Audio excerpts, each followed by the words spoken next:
আজকের ক্লাসে তোমাদের যে ষষ্ঠ শ্রেণী আছে সেই ষষ্ঠ শ্রেণীর ইংলিশ পরীক্ষার অ্যাপ্রিসিয়েট পোয়েম অর্থাৎ কবিতা সেখান থেকে দেখো তোমাদের যে প্রশ্নগুলো রয়েছে সেই প্রশ্নগুলোর সঠিক উত্তর করে দেবো, পাশাপাশি গ্রামাটিক্যাল যে চার নম্বর প্রশ্নটি রয়েছে সেই প্রশ্নের উত্তরটিও করে দেবো।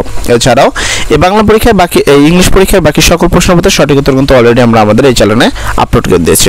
যাদের ইংলিশ পরীক্ষায় বাকি সকল প্রশ্নের মধ্যে সঠিক উত্তর চাই তারা চলে যাও এই ভিডিও ডেসক্রিপশনে, সেখানে গেলে তোমরা একটা প্লে স্টোর লিঙ্ক পাবা, তোমরা চাইলে সেখান থেকে এই ইংলিশ পরীক্ষার বাকি সকল প্রশ্নের মধ্যে সঠিক উত্তর দেখে নিতে পারো। এখানে বলছে read the following poem and answer the question that follow.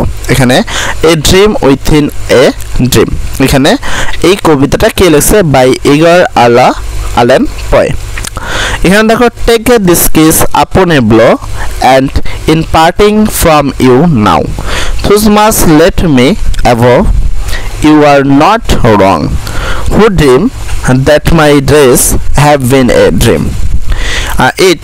If hope has flown in a night or in a day, in a vision or in none, is it therefore the less gone?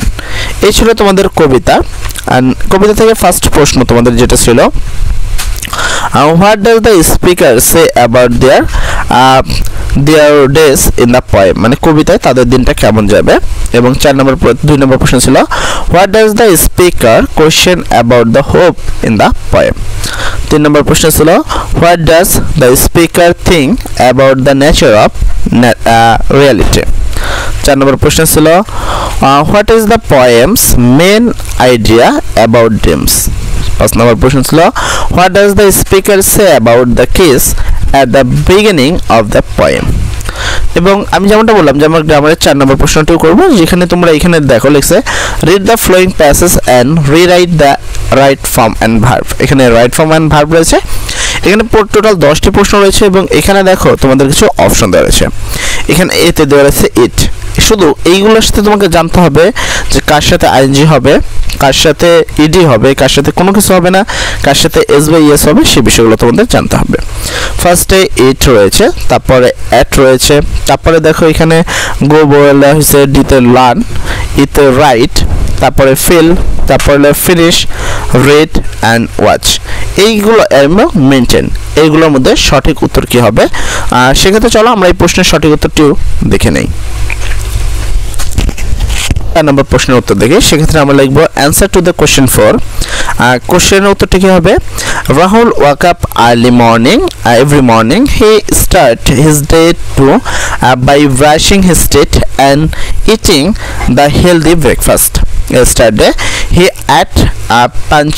এখানে তুমি ভালো করে খেয়াল করো, প্রথম জায়গায় কিন্তু eating দেওয়া আছে, কেননা দুইটি ভার্ব পরপর থাকলে পরবর্তী ভার্বে আইএনজি যোগ করে, তাই পরেরটা ইটিং দেওয়া আছে।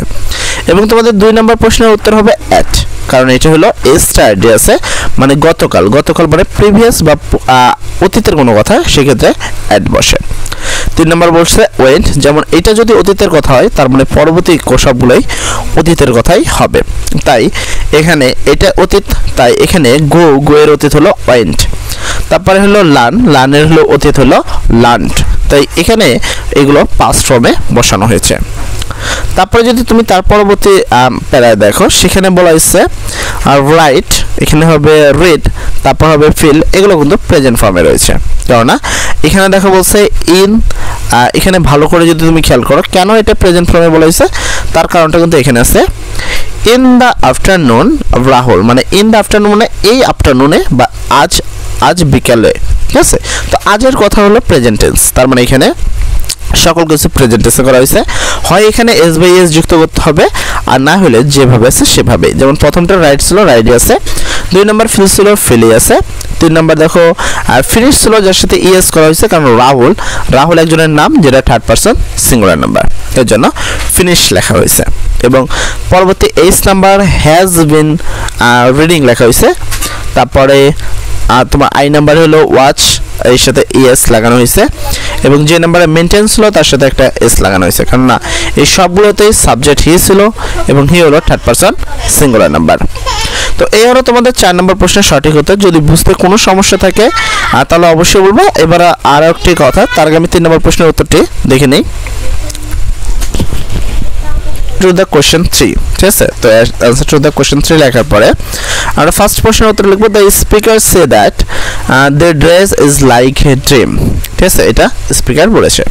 তবে 3 নাম্বার বাকি প্রশ্নের উত্তরগুলো তোমাদের প্রিভিয়াস যে সাপ্লিমেন্ট সেটাতে কিন্তু নাই, অর্থাৎ চূড়ান্ত উপস্থিতিতে। সেক্ষেত্রে এই প্রশ্নের উত্তরটা আমরা পরবর্তী ভিডিওতে তোমাদেরকে উল্লেখ করে দিব। তার আগে যারা বাকি সকল প্রশ্নের উত্তর চাচ্ছ অথবা এই 3 নম্বর প্রশ্নের সঠিক উত্তর চাচ্ছ, এবং তারা চলে যাও এই ভিডিও ডেসক্রিপশনে, সেখানে গেলে তোমরা একটি প্লে লিস্টের লিঙ্ক পাবা। সেখান থেকে এই ইংলিশ পরীক্ষার সকল প্রশ্নপত্রের সঠিক উত্তর ধারাবাহিকভাবে আপলোড করা হয়েছে। তোমরা চাইলেই সেখান থেকে তোমাদের এই ইংলিশ পরীক্ষার সকল প্রশ্নপত্রের সঠিক উত্তর দেখে নিতে পারো। সর্বোপরি কথা, সবাই ভালো থাকো। আসসালামু আলাইকুম।